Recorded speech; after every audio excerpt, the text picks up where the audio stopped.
Like a boss. What's up, ladies? Welcome to My For Attraction 2.0, and this is Alex. Today, I'm going to be showing you guys 5 female traits that repel men and annoys them into breaking up with you. Now, trust me, these are traits that when I see in a woman, I'm like, all right, I'm out. I'm out of here, man, all right? Right, one of the most annoying traits in the world.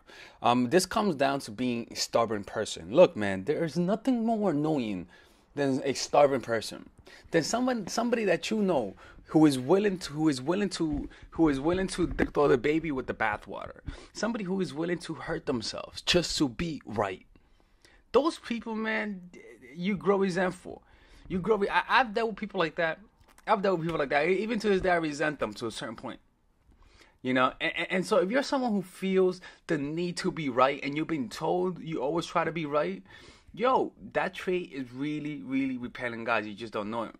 You see, when you want something or you want to prove a point, you don't stop until you feel like you won. That is a horrible trait to have. A horrible trait to have. You see, when you develop a reputation of somebody who doesn't admit to being wrong from time to time, open communication is practically impossible. People would even if you have a point, people are not gonna want to see your point because they say this bitch is always trying to be right, man. I'm like, fuck her for trying to be right all the time, man. I'm not even gonna give her the right, even though she's right. So you see, people need to feel that you are open, and sometimes that you are willing to admit that you're wrong in order for them to be open with you too. So it's actually kind of smart to sometimes, if you're known as someone who's stubborn, and you feel like and you struggle with being wrong, proactively be wrong in things that you don't mind. Proactively create an argument where you are wrong and where he is right and where you admit being wrong. The second one, the moral woman, the one who's moral, the one who's perfect, the one who's never sucked a dick in her life, all right? The woman who never done anything wrong. This kind of woman the woman who's always on the moral high ground and looks at others from above. It's grandstanding at the end of the day. You see, you don't want to become this type of woman. This type of woman will get worse. Will get the worst out of everything. Rather than being honest with people, people will show you the face that you want to see. You see, because people know that you're constantly judging them. People know that you're constantly coming from a horrible high ground. What's gonna happen? They're gonna try and give you what you want to see. You see, so if you come across as, I want a perfect guy, I want a guy who's Christian because I am a Christian woman, I am perfect. What's gonna happen? He's going to be like, praise Jesus. Praise Jesus. Oh, Lord, I am a Christian. I am a Christian. Oh, damn, that girl's hot. I will never, ever cheat on you. Damn, that girl's hot. You see, and so because of those standards, people are going to want to please you. And so they'll know they're going to want to please you through meeting your own little silly, superficial social standards of morality. That you're constantly judging others to see where they fall in your moral high ground, and that, as a guy, we do not like. When we feel like you always kind of be perfect, that you're always perfect, and that we're wrong. No, you gotta let go of that image of yourself. You gotta let go of the image of you that you have of yourself, and become more accepting of who you are at this moment, and stop trying to be someone that you're not.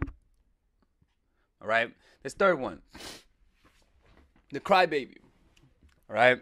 Crying and tears are tactics that should be used during emergencies, right? When you feel like he doesn't believe you and you tried everything, crying and tears should be used during emergencies, right?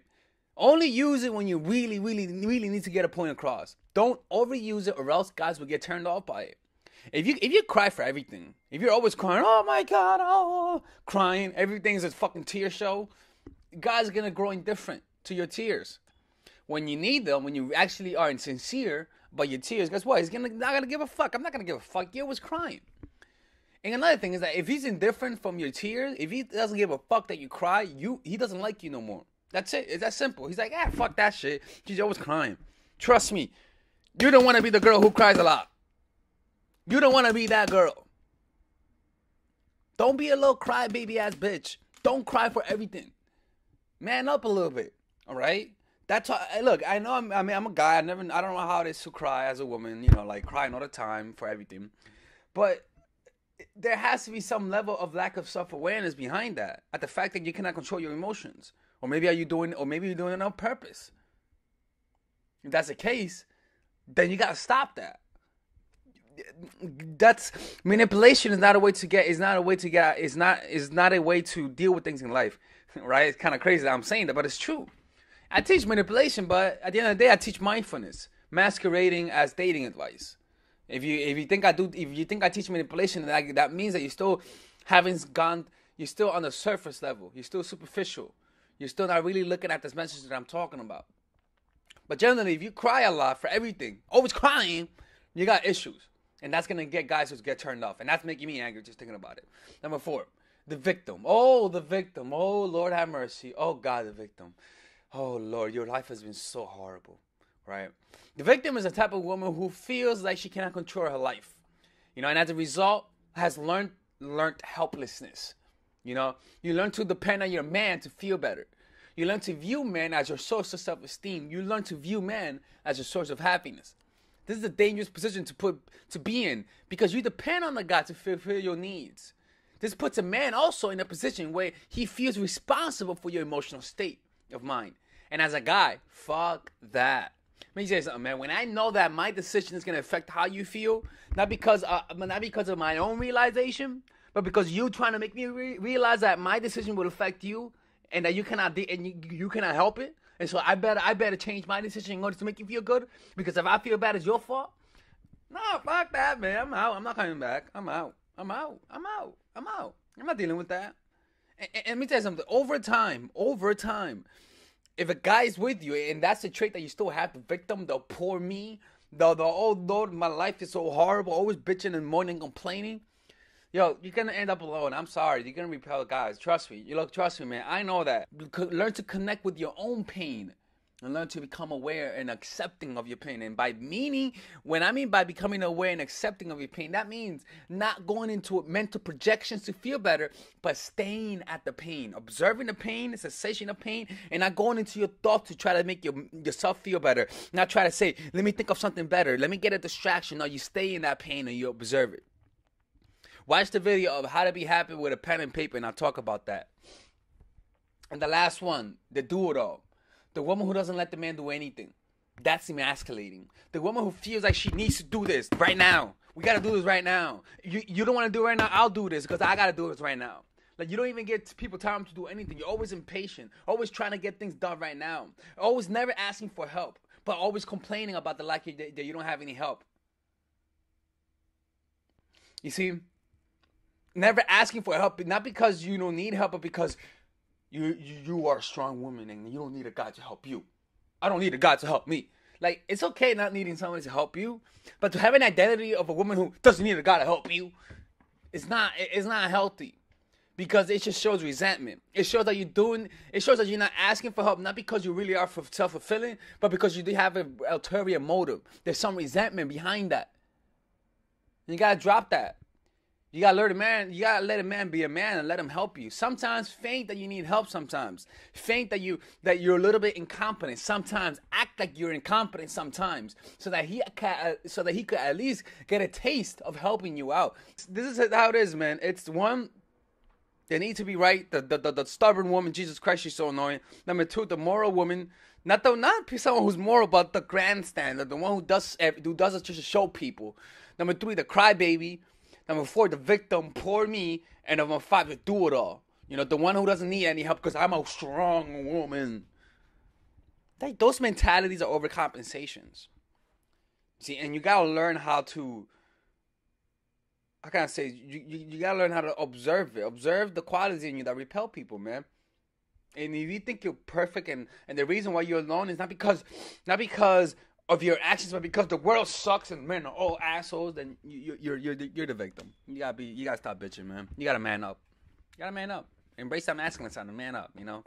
Grow a pair of balls. You gotta do that. You gotta learn to embrace challenges in your life. You gotta learn to get angry at things sometimes, and take some fucking control of your life. Anyways, take care and have a great day. Bye-bye. All right, ladies and gentlemen, if you guys ever want to learn how to use your feminine energy to influence people, learn how to use your masculine energy to become more assertive, and also learn how to blend both energies to improve your dating life, your spiritual life, honestly, your relationship life, your family life, your career life. This is the course for you. If I had to make a course for my nieces, I have two nieces. One is 8, 19, and one is 14, 15. 16. Holy shit. Oh my God, he's a bad fucking uncle. He's a bad uncle. Get him. Shut up, Melissa. You should get this course, right? And this is the course that I will make for them. So, for example, watch the curriculum, right? In the first week, we're going to be showing you how to establish a strong masculine foundation without letting it hurt your feminine energy. This masculine foundation is a source of who you are, right? It's your bodyguard. Without this, whatever feminine energy you create will be destroyed by the outside, because your masculine is your shield. So we'll talk about goal setting. We'll talk about how to develop a serious attitude. We're gonna be talking about how to use more logic, how to use more goal-oriented behavior. It's more how to be a man, Now the next one is how to embrace the feminine energy, right? This one would teach you about how to minimize excessive masculine traits, developing self-awareness, healing abundant feminine energy, regulating your emotion, mastering voice qualities and facial expressions, surrendering control, and allowing pain to be felt. This is honestly, this will supercharge, like Kaioken, your masculine energy. After that, we have femininity in the workplace, and how to be feminine in the workplace without letting people take advantage of you, and the nuances of how women in power should behave versus women who are subordinates in the workplace, and even the dress code. This is based on psychology, people. It's kind of insane. I'm actually excited about this one. The next week, we talk about navigating the labyrinth of male and female friendship, and this a lot of women find confusing, so we talk about that.